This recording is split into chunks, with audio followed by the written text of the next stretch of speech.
राजधानी देहरादून में उत्तराखंड के मुख्यमंत्री पुष्कर सिंह धामी ने युवाओं से संवाद किया। सीएम धामी ने देहरादून में आयोजित युवा अग्निवीर संवाद कार्यक्रम में हिस्सा लिया।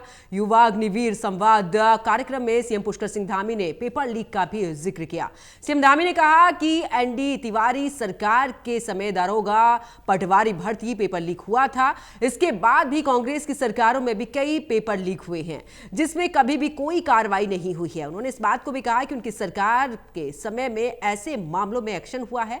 आज राज्य में बिना पर्ची बिना खर्ची के राज्य के युवाओं को नौकरी मिलती है। उन्होंने ये भी कहा कि कांग्रेस के शासनकाल में नकल माफिया के जो बच्चे हैं उनका चयन होता था। आज के दिनों में आम बच्चे सरकारी नौकरी उनकी लग रही है, यानी कि उन्हें सरकारी नौकरी मिल रही है।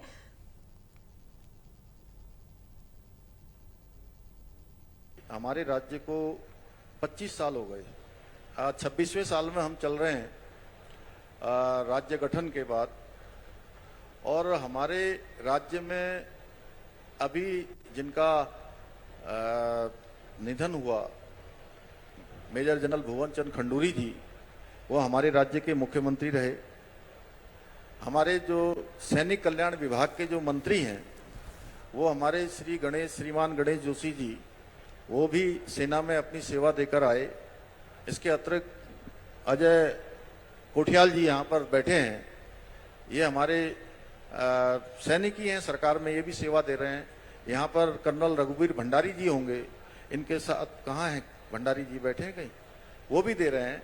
और हम सब लोग सैनिक परिवारों से हैं, मैं भी एक सैनिक परिवार में ही पैदा हुआ हूँ, मैं भी सेवा दे रहा हूँ। हमारी विधानसभा की अध्यक्ष है रितु खंडूरी जी, अभी हमने लोक सेवा आयोग के चेयरमैन जो नियुक्त हुए हैं वो सैनिक हैं।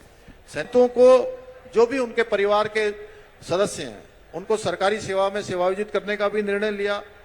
सरकारी नौकरी में पहले आवेदन करने की जो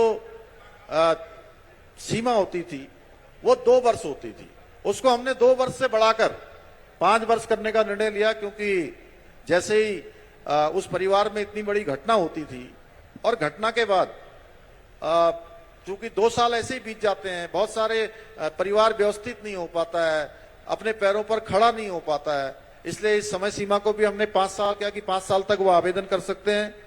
वीरता पुरस्कार प्राप्त सैनिकों के सम्मान में भी उल्लेखनीय तरह से हमने कई सारी वृद्धियां की हैं।